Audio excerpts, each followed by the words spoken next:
Hey everyone.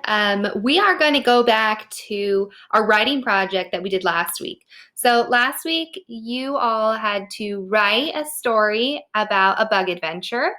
You either wrote it from first person point of view where you were the bug, so you were using words like I and my, or you wrote it from third person point of view, meaning that you just wrote a story about a bug. So you can say Billy the bug went walking. So you had a choice of how you wanted to tell the story, and you wrote it last week. Today, what we're going to do is we are going to be editing our writing. It's so important, as writers, to check our work because we all make mistakes and we all need to check things over. Remember, even Miss Dorr has to go back and read her writing to make sure that there isn't any mistakes. So today, you're going to go through and you are going to read your story out loud. Now, you can read it out loud to yourself and you can follow along.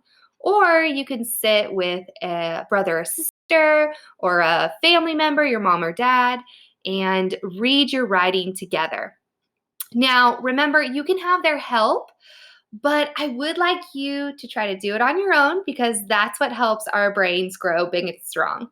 So, here's the editing checklist that we are going to be using today. Let me go ahead and see if I can make it a bit bigger. There we go. Okay, so the first thing that you want to do is when you're reading your story out loud is you want to check to make sure that your sentences sound right. So when you read them out loud, are there any missing words? Are there any extra words that you don't need? Does it sound the way that you would talk? Next thing you want to look at, now we always look for this in our writing. Do all of your sentences start with a capital letter? And do all of your sentences end with a period or some sort of punctuation? Next thing you want to check for, make sure you have finger spaces between all of your words. Next thing is make sure that your trick words are spelled correctly. So remember, these are words that we don't tap out, we just memorize. Make sure all of those small words are spelled correctly. And then the last one, let me move myself out of the way. The last one is that if you don't know how to spell a word, that is okay. What you need to do is you need to stretch out the sounds, tap them out, and try on your own first.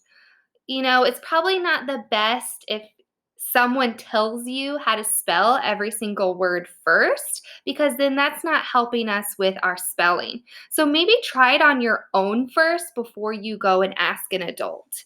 So ways that you can problem solve on your own would be to tap out the sounds and to think about our spelling patterns that we've learned in class. So what makes a short vowel sound? What makes a long vowel sound? Maybe the word has a silent, sneaky E at the end. Use all of those strategies that we've learned this year.